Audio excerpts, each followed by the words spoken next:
naging madali at nauwi pa sa barilan ang paghuli sa founder ng KAPA Community Ministry International na sangkot sa umunoy scam. Tinugis siya sa isang isla sa Surigao del Sur na binili raw niya mula sa isang politiko.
Sa tulong ng thermal image na rumihistro sa kamera ng drone ng Regional Special Operations Group ng PNP Caraga, nakumpirmang may mga tao nagtatago sa masukol na private property na ito sa barangay Handayaman, Lingig, Surigao del Sur. Dito na kumilos ang mahigit 200 armadong puwersa ng Special Action Force at iba pang units ng PNP matapos ng 3 oras na paglalakad sa gubat. Umalingaw na ang sunod-sunod na putok sa pinagtataguan ni Pastor Joel Apolinario, founder ng KAPA Community Ministry International. Nang humupa ang tensyon, 2 ang patay habang 22 armadong bodyguards niya ang naaresto. Ayon sa PNP PRO 13, di biro ang firepower na hinarap ng mga pulis nang pasukin ang kuta ng grupo ni Pastor Apolinario na binubuo ng mga followers at bayarang mercenaries at ex-servicemen na galing sa Mindanao. Ayon sa intelligence report na nakuha ng PNP, binili daw ni Apolinario ang 20 hectares na isla mula sa isang politiko na kasama na rin sa iniimbestigahan ng PNP kung siyang nagkanlong sa high-profile fugitive. Ang mga dating miyembro ng KAPA tulad ni Gina, di niya tunay na pangalan, na nag-invest ng 3 milyong piso, umaasang mababawi kahit paano ang kanilang nawalang pera, ngayong nahuli na si Apolinario. Pati yung ipon ng asawa ko, wala din na pati yung sasakyan, nahila na din ang bangko. Ibalik niya yung pera sa mga tao na nag-aantay pa rin hanggang ngayon dahil sa pangako niya na ibabalik yung pera.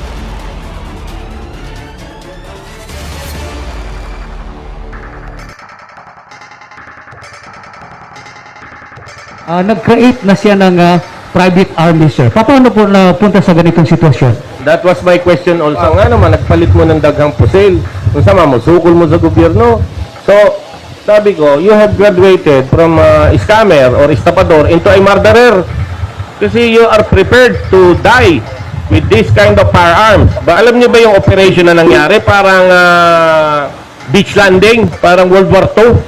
Kasi napaka-secluded ng lugar, tapos we can only approach from the sea. And we have to walk several kilometers under the cover of darkness. Gabi niabot may buntag na. Ministro ka kako, di ba? You're supposed to be spreading the love, the word of God. Kunting senaryo lang po sir, during the raid ng tauhan po natin, ano pong senaryo? Nanlaban po sila? May nangyari ba talagang bakbak?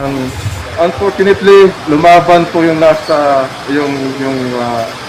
tao niya dito sa Bay Beach landing zone. So doon po nagkaroon ng bakbakan. Apolinario is facing syndicated stapa. What about his private army? Bukod dun sa iyang warrant of arrest, no bail, sa syndicated stapa, tapos sa illegal possession of firearms of and explosive, he will be also charged with direct assault and illegal association. And we are also looking into if there is additional case because people died. These people who died must be attributed to somebody, and since he gave the order to amass these firearms and fire upon the law enforcer, he is liable. There are some informations nga nakuha namin sa online that wala raw nangyaring bakbakan at may negotiation daw. At sabi pa niya na hindi totoo na inaristo but sumurrender daw. Nakita niyo itong firearms na to? Alam ka naman nilaglag ng pulis to. O, pag ganitong karaming firearms, wala ka ba intention lumaban? Do we have complainants here in Ang complainant na people of the Philippines kasi illegal possession of firearms and ammunition and explosive. So dyan, no bail na sila dyan sa explosive. So he will be investigated to that. If you're referring to the complainant of the Ponzi scheme, as I've said earlier, we are creating a special intelligence task group. We will assist them so that kung ano yung kaso nilang i-file para makuha nila yung kwarta na nakamkam nitong Apolinario et al. kailan daw yung ibang mga scheme, investment scheme, kailan daw ang operation para sa kanila? Ongoing na ba? All other similar scheme happening in Caraga, we will go against them. We are open for any complainant. Since effective na yung anti-terror law, pwede ba silang makasuhan? Per se, it is an approved law. We will look into it if this particular anti-terrorist act already, not ATD, it's already an act, it's a law that has been passed. If they have violated the Anti-Terrorist Act. Yung sinasabi ni PNP Chief kanina na $900,000 or 50 billion, ano po yun sir? Pera po ba yun ng KAPA? At nasaan na po ngayon yun sir? These are backgrounder situational. However, we will be giving a press release copy to the media. Bang mansion or hideout or rest house itong si Apolinario sir na tinitignan po natin at baka may mga armas pa po doon sir na Marami yun, yung pinunta namin hotel, 3 yun, tapos yung 2 soft target, 3. Napakalaki. So kung mayroon pang, ewan ko kung may iba pang Joel Apolinario, pero yung main target natin, si Joel Apolinario, nahuli na natin.